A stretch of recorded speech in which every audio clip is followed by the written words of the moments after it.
What's up, ya treasure hunters?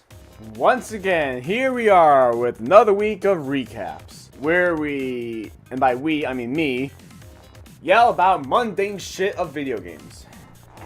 Because nothing actually hugely controversial has really happened, really. But, there's some interesting things, there's some annoying things, people are stupid, like whoever's behind the Uncharted movie. Yeah, so the Uncharted movie got a delay.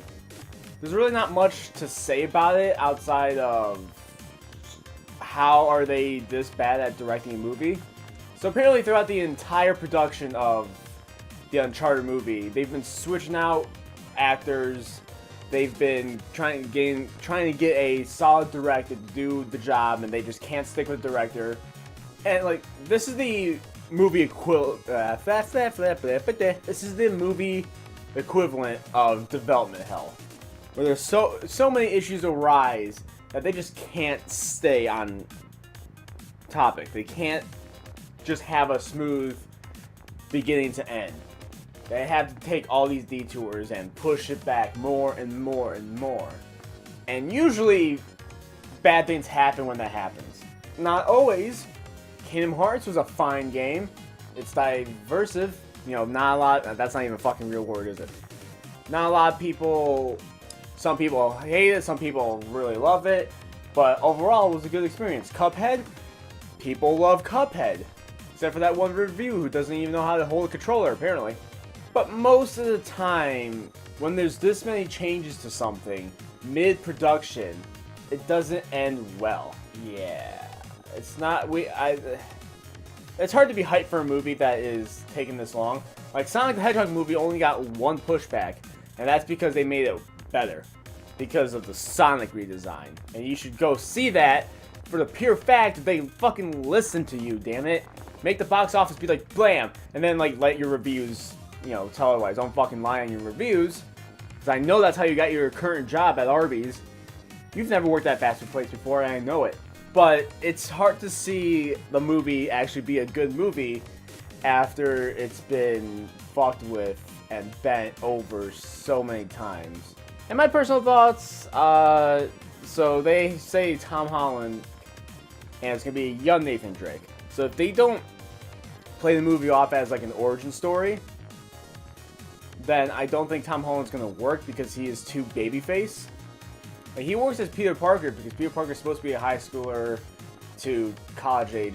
He should be college age now, but he's a high schooler. And that face works with Peter Parker. Way better than Andrew Garfield and Tobey Maguire ever did, just by looks alone. But we're not talking about Spider-Man, we're talking about Uncharted. He could work, he's a great actor, but he is a little babyface as well. So, and Nathan Drake, as you know, if you play the Uncharted series, is manly man. He is man. Tom Holland is boy. And then they're saying there's been rumors that Mark Wahlberg, you know, Marky Mark, is going to be playing Sully. And even as a young Sully, at the age that Nathan would be doing treasure stuff, I don't see Mark Wahlberg playing the part well. Like, if John Goodman was a bit younger, then he would be perfect. Because he played Sully in Monsters, Inc., so that works. I don't think Mark is a good choice. He's a fantastic actor. He can play many parts. I just don't see him playing Sully, because Sully isn't a buff dude. Mark is fucking built. Sully is he has a dad bod. That's his body type. Unless if Mark Wahlberg is gonna lose muscle, put on weight. I don't know how they're gonna fake that and make it look convincing. So yeah, there's my thoughts on Uncharted. I hope it's good because I love Uncharted and it's a very cinematic game, so making it into a movie is a fantastic idea, but shit. Talking about certain rumors and leaks, there's been apparent leaks from a kind of a shitty article, but apparent leaks for Breath of the Wild 2. Fucking what? Even the cat is in disbelief. Zelda will be a playable character partially in Breath of the Wild 2, which people have been trying to speculate that she will be a playable character because of the setting, because she's adventuring with Link instead of just being captive. And that also there is talk about DLC being planned later for a Zelda-only adventure, where you only play as Zelda. And I don't know how much I believe this, maybe the partially part, but they're gonna have to make her play very differently than Link to make it worth it. Like, if it's just a character swap, then I don't think it's worth it. It just doesn't make sense. But if it's like, oh yeah, Link does the power stuff, and he has shield and sword, and that's what he does, and Zelda's the one with the magic, and she goes boom boom blah, then okay, fine. The blue blue blah, I'm for it. But just don't make it a character swap. That's what I'm asking. They're also saying that Hyrule is going to be completely transformed because a bunch of locales are going to be pushed up into the sky, and then it's going to make craters and deform Hyrule and stuff like that to make it believable or whatever. Which I feel like that one's also just going to be speculation from this leaker, because I don't believe in leaks whatsoever. Except, I only believe in leaks when the company themselves fuck up and they leak their own product. When somebody's like, oh, I know what they're doing because I'm an insider, because apparently they don't have tight security and they just have employees not looked after and don't get fired if they make leaks. So yeah, leaks are bullshit. So again, I'm taking all this with a grain of salt, but I can see where they think something like this will happen, because at the end of the trailer that we got, it with the castle being lifted up and stuff, I can see why you would think something like that could happen, and it is plausible, because from deducting from what we've seen, it makes sense. Another one is that there's going to be 2 new locales that are with people, that's heavily populated with people. That's really all that leak said. They do say that they are planning on a holiday 2020 launch. So, and that's what I've speculated even myself. Alright, call me a leaker, because I fucking called it! A lot of people have been saying it's probably holiday 2020 because of they're working with the same engine, and they've been working on this since they released Breath of the Wild, especially after the DLC, which was 2017. So they've probably been in development for a while, and they're just teasing it out very slowly at the end of development. So that's what we're hoping. That's not even much of a leak. Now this article, I bit my tongue. Why do I always fucking do that? Fuck. Now the first leak of the article stated that they would have released another trailer at the Game Awards, but because of the controversy of the Pokemon DLC, they didn't want to piss people off with a trailer of Legend of Zelda because of the wild area. It's fucking stupid. Like, that makes... I have negative brain cells now because I can't find words to describe the lack of thought behind this. The idiocy that makes somebody believe that a company would not give out a trailer because of another game. What the fuck? There's no way that they would have not given us more. Like, the Game Awards would have actually been good if that was the case. If they pulled from the Byleth release away from the TGAs, that makes sense because they know people was going to get pissed off at Byleth, and they didn't want an entire crowd booing. Sure, I could believe that one, but not giving more information on a game that is insanely highly hyped just because some idiots are mad at Pokemon. There's no correlation there. There's nothing. Open world game and wild area, whoever wrote this article or whoever did the leak would have told nyeh on that. Also, apparently, climbing has been changed to be more balanced, where your timing and tactic is more a thing than just stamina. That's just what is said. I don't really have an opinion on that.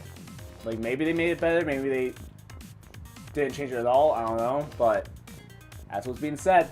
And that's the rumors, and that's my opinions on the rumors. The rumors and they're leaks, so there's probably bullshit, there's probably some sort of truth in it, just because leakers are just good guessers. That's all they are, is good guessers. They didn't actually get any information. Their dad does not work at Nintendo. It's all bullshit. Just because they get it right doesn't mean they actually got the information from the source. It just means they're good at guessing from the information they have. They're like theorists on YouTube who theorize on trailers and other shit, but they pass it off as leaks. Now to something also stupid. So Pokemon, the Pokemon company, Game Freak just released a thing about Pokemon because Pokemon. So now there is another service for holding your Pokemon called Pokemon Home. It's a home for your Pokemon. Fucking get it? Alright, so Pokemon Home, it's a paid service where you get to bring all your Pokemon with compatible games into one spot, so then you can have your Pokemon, and then you have your Pokemon. And then they also allow you to trade outside of game. So if somebody else also has Pokemon Home, you could, we're gonna trade, blah, blah, blah, blah, blah. So yeah, it's just holding your Pokemon. You know, a couple people are freaking out about it, but really overall, it's like, You know, you still got the people freaking out that Sword and Shield was not a complete game and the DLC's bullshit, but they're all idiots anyway. And when I first saw somebody complaining about this, because that's when I found out about it, I looked at the price and I'm like, whoa, that's too much. But then I realized, oh wait, that price is for a year? That's fucking nothing. 1 year is 16 bucks. Now you could say, well, that's 16 bucks. And that is true, but they have to run the server somehow, and this is actually insanely cheap. Because they have to hold millions of people's Pokemons. Pokemans. Pokemoons. Pokemon is the plural. Pokemon and Pokemon is like moose and moose. So they gotta hold millions of people's Pokemon. And that is not cheap.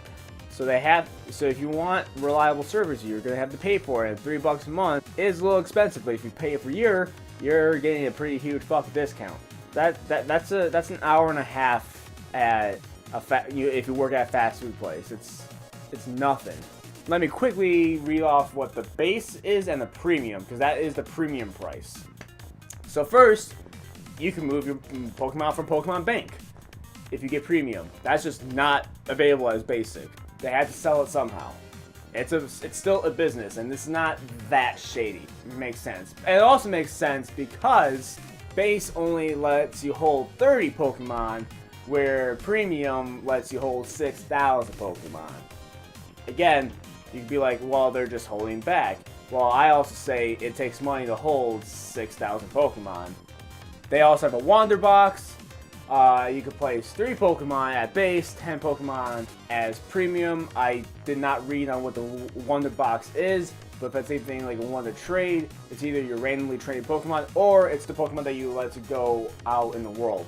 I don't fucking know, but you get to hold 10 instead of 3 in this box. Room Trade, you could participate in base, but you could also host as premium. So if 2 people have base, you can't fucking trade each other because no one can host. So at least one of you need it. There's also a judge function. I don't know what that is, but it's available for premium. See, I'm not doing my job and getting the full news on this part, but from the sounds of it, 16 bucks a year is fine for what it is. I mean, it could be cheaper, but again, server space takes money to continuously run it. If they're gonna hold your shit, you better pay for that shit. Yeah, it's cheap, and there's no point in bitching about it because you got your wish. They're probably gonna make it compatible with Sword and Shield as much as they can. They're already putting 200 new Pokemon in, free, not as DLC. Well, like the new Pokemon are gonna be in the DLC areas, and then you can trade for the old Pokemon if you want the old Pokemon. So there's that. Pay the 16 bucks, you poor piece of shit. Become a cam girl. I'm sure you'll get that in minutes. If you like this episode, thumbs up. If you want to see more from us, subscribe. And if you want to pay for the channel and to get my production quality up and make me live for all this effort I give you guys, then you could go to my Patreon and support. I don't actually give a shit if you do that or not, but the option's there. And until next time, bye.